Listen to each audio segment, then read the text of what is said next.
Сәлем достар, Let's Cook KZ арнасына қош келдіңіздер. Бүгін сіздерге қамыр мамықтай болып шығатын тәп-тәтті булочки рецептін ұсынамын. Видео қызық болса, оны соңына дейін қарап, менімен бірге дайындаңыздар.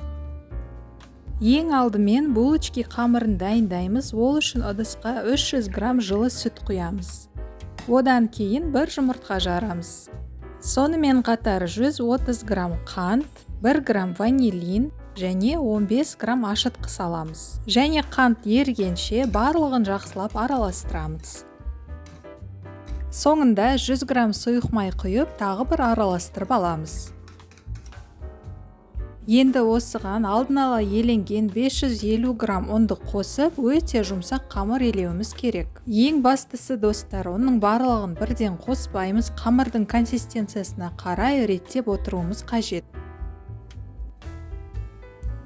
Мінеки достар, қараңыздар, қамыр қолға қатты жабысып жатыр, бірақ мен бұдан артық ұн қоспаймын. Енді дәл осы сәтте қамырға бөлме температурасында тұрған жұмсақ сары май салып, ары қарай қамыр илеуді жалғастырамын. Қамырды тағы да шамамен 7-8 минуттай илеу қажет. Соңында қамыр мінеки осындай өте жұмсақ және қолға жабыспайтын болып шығуы керек.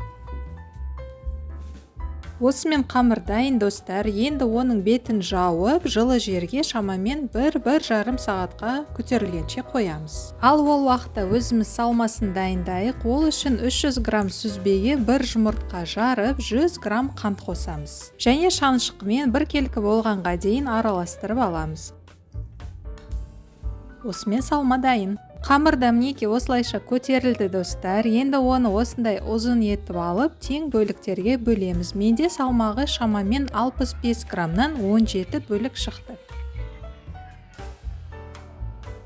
Енді әрбір бөлікті домалатып, оқтаумен үлкейтіп алуымыз керек.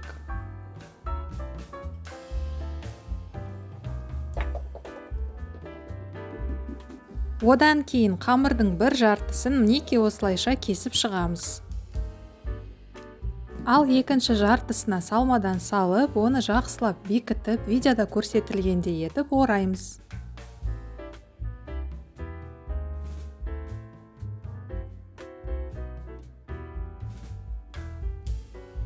Соңында булочки бетіне жұмыртқа сарысын жағып, оны алдын ала 180 градус қызып тұрған пеште 30-35 минуттай пісіреміз. Айтпақшы достар, егер сіздердің пештеріңізде конвекция болатын болса, онда оны булочки пісірген кезде қоспаймыз.